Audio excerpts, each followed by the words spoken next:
حضرت ام سلمہ رضی اللہ تعالیٰ عنہ، شوہر کا نام ہے ابو سلمہ، بیٹے کا نام ہے سلمہ۔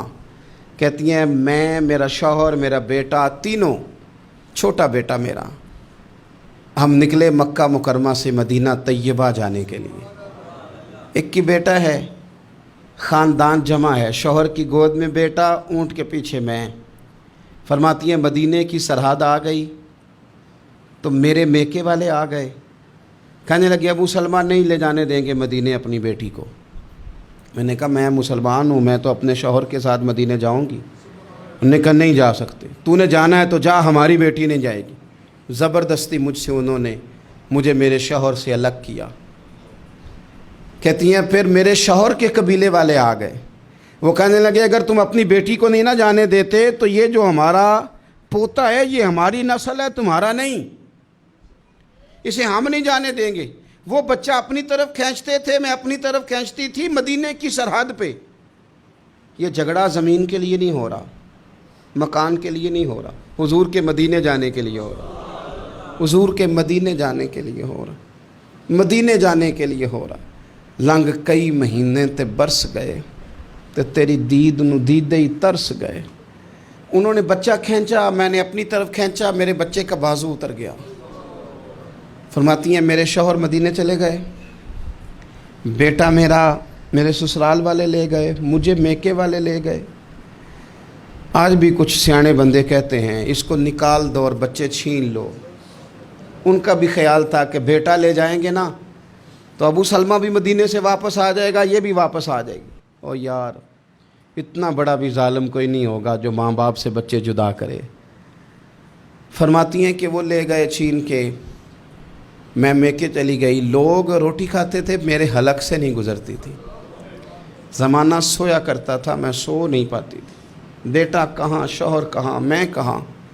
ام سلمہ کتنی دیر تکلیف کاٹی؟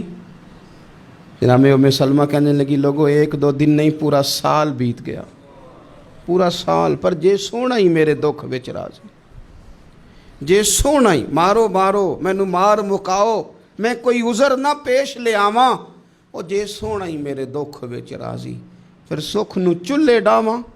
فرمایا سال بیت گیا، لوگ صبح اٹھ کے کام کاج پہ لگ جاتے، کپڑے بدلتے، ڈیوٹیاں کرتے، اور میں سویرے اٹھ کے اس جگہ آ جاتی جہاں میرا شوہر اور میرا بیٹا بچھڑا تھا۔ میں سارا دن روتی، آہوزاری کرتی، حضور کے مدینے کی طرف منہ کر کے میں تڑپتی۔ سال بیت گیا، سال، ایک ہفتہ نہیں نکلتا بچوں کے بغیر۔ بڑے بڑے سیانے لوگ پردیس جاتے ہیں تو بچوں کی فوٹو دیکھ دیکھ کے روتے ہیں، لیکن کہتی ہیں ماں تھی، بیٹا بچھڑا اور پھر بیٹا بیمار ہو اور ماں سے جدا ہو، کتنی تکلیف کا منظر ہے۔ آپ فرماتی ہیں کہ ایک سال بیت گیا اور میں نے کسی کی منت نہیں کی، میں نے کوئی شکوہ نہیں کیا، اس لیے کہ جس حال میں رب و رسول رکھیں۔ یہ حوصلہ، یہ صبر، یہ توانائی۔ ایک سال کے بعد میرے چچا کا بیٹا میرے پاس سے گزرا، تڑپتے دیکھ کر کہنے لگا میری بہن تو سارا دن روتی رہتی ہے۔ تو میں نے کہا بھائی تمہیں کیا بتاؤں، اس کا شوہر چلا جائے، بیٹا جدا ہو جائے، وہ کیا کرے گی؟ فرماتے اس نے جا کے میرے باپ سے، اپنے والد سے، میرے خاندان والوں سے کہا اس کی سزا کب ختم ہوگی؟ اس غریبنی کا قصور یہ ہے کہ یہ مدینے والے کا کلمہ پڑھتی ہے، اس کی غلطی یہ ہے کہ یہ مسلمان ہو گئی ہے، دین حق قبول کر لیا ہے، کیوں نہیں تم خیال کرتے؟ کہتے ان کے دل نرم ہوئے، وہ رضامند ہوئے مجھے مدینے جانے پہ۔ پھر اس نے کوشش کی میرے سسرال پیغام بھیجے، کب بس کرو، اور بچہ تو چڑیا کا جدا ہو جائے تو وہ تڑپا کرتی ہے، اور تم نے ایک جیتی جاگتی ماں کا بیٹا جدا کیا ہے۔ وہ بھی نرم ہوئے، رب نے اسباب بنائے، میرا بیٹا مجھے ملا۔ کہنے لگے تو رہ جا، میں نے کہا نہیں، تم مسلمان نہیں ہو، تمہیں پتہ نہیں نا، میں یہاں نہیں رہ سکتی، مجھے مدینے ہی جانا ہے۔ اکیلی اتنا سفر، جنگلوں کا رستہ، پہاڑی رستہ طے کر لو گی؟ میں نے کہا میں کر لوں گی۔ جنوں ویکھ کے ٹھر دیاں اکھیاں نے تے جنوں ویکھ کے ٹھر دا سینہ ہے، ربا تیری ساری خدائی چ ایک کی تے شہر مدینہ ہے۔ کہتی میں اونٹ پہ بیٹھی، بیٹا میں نے گود میں بٹھا لیا، میں سفر کرنے لگی، پر دل میں کھٹکا تھا کہ اتنا لمبا سفر، بیٹا چھوٹا ہے، کیسے کروں گی؟ کہتے مجھے عثمان بن طلحہ مل گئے، کہنے لگے کہاں جا رہی ہو بہن؟ میں نے کہا مدینے۔ کہنے لگی اکیلے جاؤ گی؟ میں نے کہا جانا تو ہے نا، کوئی ساتھ چلے نہ چلے پر شہر رسول تو جانا ہے نا۔ آپ فرماتی ہیں میں نے عثمان بن طلحہ سے نیک بندہ کوئی نہیں دیکھا، میرے اونٹ کی لگام تھام لی۔ جب مجھے اونٹ پہ بٹھاتے تھے نا، اونٹ بٹھا کے چلے جاتے تھے، میں بیٹھ جاتی تھی تو آ کے لگام تھامتے تھے۔ جب کہیں مجھے اتارتے تھے تو اونٹ بٹھا کے چلے جاتے تھے، میں اتر جاتی تھی تو اونٹ کو باندھتے تھے۔ سونا ہوتا تھا تو اونٹ بٹھا دیتے، میں اتر جاتی، وہ دور جا کے لیٹ جاتے۔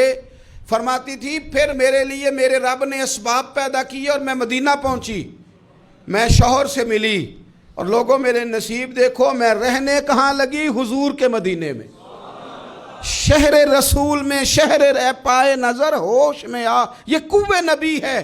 میں حضور کے حرم کی زمین اور قدم رکھ کے چلنا، ارے سر کا موقع ہے او جانے والے، مدینے کے خطے خدا تجھ کو رکھے، غریبوں فقیروں کے ٹھہرانے والے۔ کہتی ہے میں وہاں بسنے لگی۔ آپ فرماتی ہیں مسلمانوں شاید مجھ سے زیادہ تکلیف کسی نے نہ سہی ہو، پر دیکھو 1 سال پورا میں تکلیف میں رہی، اور جب میرا صبر سال کو پہنچا، صبر کی عمر 1 سال ہوئی، تو پھر رب نے بندوبست کیا۔ پھر میرے گھر والے بھی نرم ہو گئے، سسرال والے بھی نرم ہو گئے، رب نے میرے آنے جانے کے لیے ایک بندے کا بندوبست بھی فرما دیا۔ پھر میرا شوہر تک بھی میں پہنچ گئی، مجھے مدینہ الرسول بھی نصیب ہوا۔ 1 سال میں نے صبر کیا تھا، رب نے مجھے مستقل مدینے کا ٹھکانہ عطا فرما دیا۔